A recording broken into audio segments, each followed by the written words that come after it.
The Modi government has finally bowed to the public pressure. What exactly led to this decision? Why did the government seek the resignation of Education Minister Dharmendra Pradhan? And what does this mean for India's education system and for the future of public protest? And what led the success to the CJP and Gen Z protests? To help us understand these important questions, we are joined by senior journalist and social activist Waris Masih.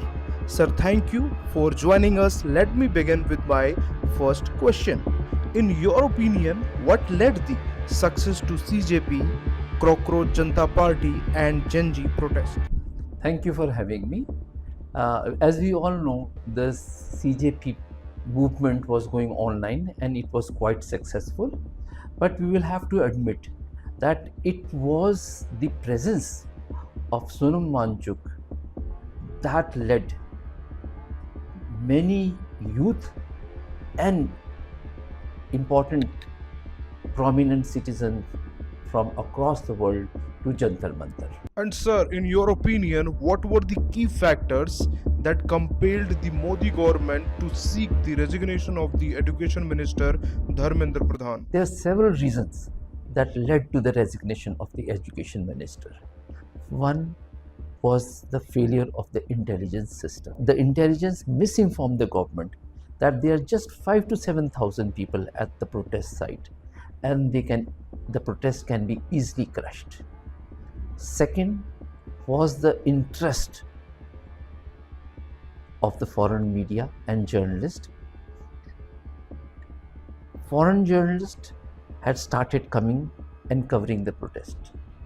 The well-crafted image of Prime Minister Modi was starting to get hurt in several parts of the world. And the third most important part was that this protest started to spread all across the country, something that the government did not imagine or calculate at all. I think the Prime Minister, in his wisdom, thought that they should stop all this, seek the resignation of the Education Minister and move on. So, do you think the resignation of the Education Minister will lead to the much needed reforms in education system, or is this merely a symbolic step? I guess we must accept it that this is a political victory and it will not bring any reform in the education sector. For that, the government will have to talk to the stakeholders. The Indian bureaucracy is so rigid that they are not ready for any reforms. They want to go by the old pattern where children sit in the classroom and they are being lectured, tutored, and they have to rattle everything.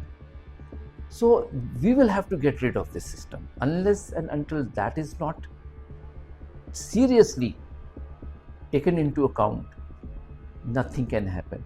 And I feel the bureaucracy is a big hurdle in these reforms. And sir, finally, what does the success of this CJP and Gen Z protest send to the Modi government?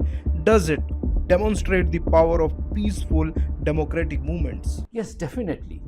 I think the government here on is going to be very careful. The crowd that attended the CJP rally, the celebrities, the young generation, and above all, the youth became fearless in their demand. Even the police brutality did not work. Ultimately, the Prime Minister had to give in. This is going to affect in the policy making or in the schemes that are going to come in the Parliament in the present monsoon session as well.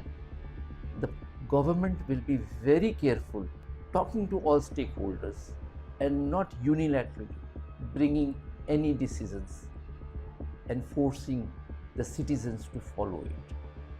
Thank you so much, sir, for joining us and giving answers to all our questions. Thank you. Thank you for having me.